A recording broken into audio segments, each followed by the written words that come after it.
Welcome to D&D with That McNeal Life. I'm Michi McNeil, and I'm glad that you're here with me. Some of you might be wondering, what is D&D? So D&D stands for Drinks and Devotion. Tonight on deck for our drink is blueberry almond butter smoothie, which is really awesome. It's a Greek yogurt. It is almond milk, blueberries, and almond butter. So good for you, and it will be joining me on our journey tonight. We are going to do what my daughter always says, just let's get right to it. So we're going to jump into our devotional today in the book of Genesis. We're going to go back to the beginning, and we're going to start in Genesis chapter 26, and I'm going to read you guys verse 5, and then I'll backtrack a little bit so you know kind of what's going on. This is God, and he's talking to a man named Isaac, and he says to him here in 26 verse 5, I will do this because Abraham listened to me and obeyed all of my requirements, commands, decrees, and instructions. The Lord is blessing Isaac. And in verses 3 and 4 of this same chapter, we're in Genesis 26, he tells him the following things in this blessing. He tells him, number one, live as a foreigner in this land. And we'll get to that in a little bit. He also says, I will be with you and I will bless you. He says, I will give you all of these lands. I will give them to you, your descendants, and I will cause your descendants to become as numerous as the stars in the sky. And I will give them all of these lands. And through your descendants, all of the nations of the earth will be blessed. God is making some big promises to Isaac. And why did God make these promises to Isaac? I can already tell you it wasn't because Isaac was such a stand-up guy.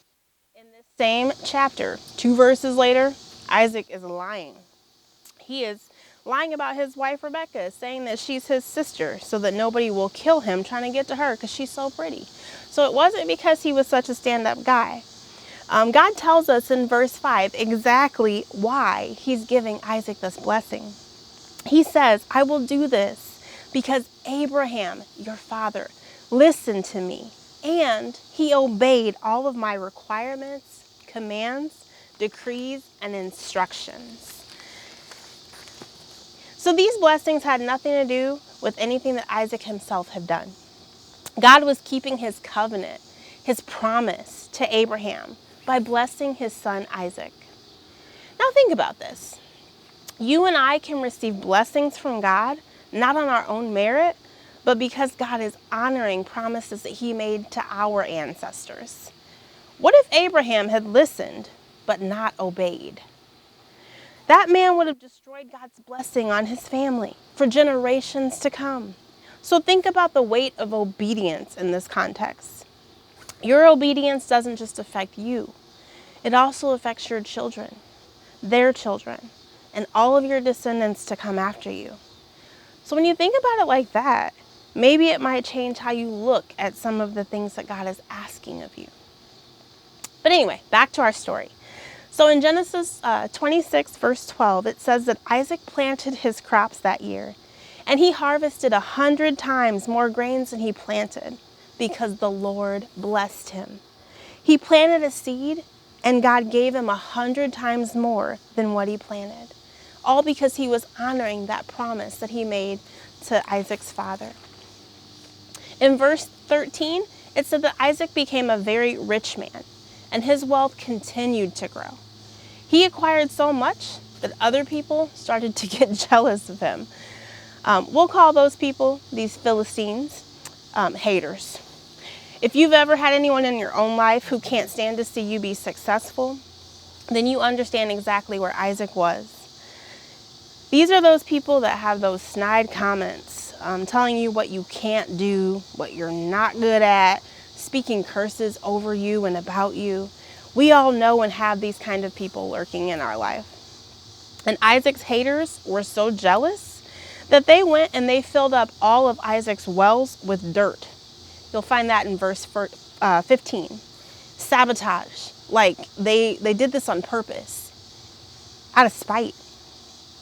And I'm not going to camp here, but many of us have had similar encounters with these kind of bloodthirsty type people who are raining on our parade and trying to mess up or take what God has given to us.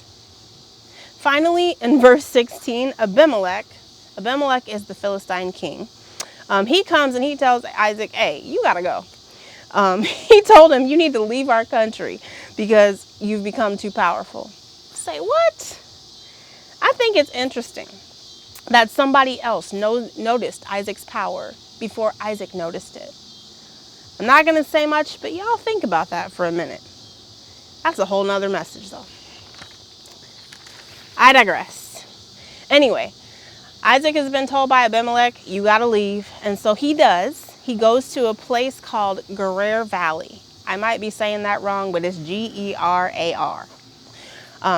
And he starts reopening some of the wells that the Philistines had filled in with all that dirt. And while he is doing this, he starts to have disputes and arguments with the local people. Now, he's the one that has come and he is digging the wells. And I'm like really frustrated about this. These verses made me mad. Like, how are other people going to come and try to take what somebody else built? Like, how you going to come and take what I've done? And he did that twice. 2 of those wells, he dug them, he built them, and then he had to fight with the locals about them. So anyway, he builds a 3rd well, and he calls it Rehoboth. I might be pronouncing that wrong. I apologize to all you biblical scholars. But anyway, Rehoboth means open space. And so he thanked God for finally allowing him to prosper in this new land because nobody fought with him about the 3rd well that he dug. And I say all of that just to point out that he was trying to be obedient. But obedience will not be without its own set of challenges or obstacles or dry seasons of frustration. Maybe you find yourself there. You're trying to do something that God told you to do, but you're running into challenges, struggles. But Isaac didn't give up. He kept digging. He had to dig until he got to that 3rd well. And finally, God blessed him and allowed him to keep that. In verse 23, God appears to Isaac again on his first night in a place called Beersheba. And he pretty much repeated in verse 24 what he had already said back in verse 5, which is the verse we started in. He said almost the same thing. He told him, I am with you and I will bless you. I will multiply your descendants and they will become a great nation. I will do this because of my promise to Abraham. God is a promise keeper. When he tells you that he's going to do something, he's going to do it, period. I hope that you were blessed by our devotion. Thank you so much for joining us. I do hope that you enjoy whatever you're drinking this evening, and I hope that you'll join us again. God bless you.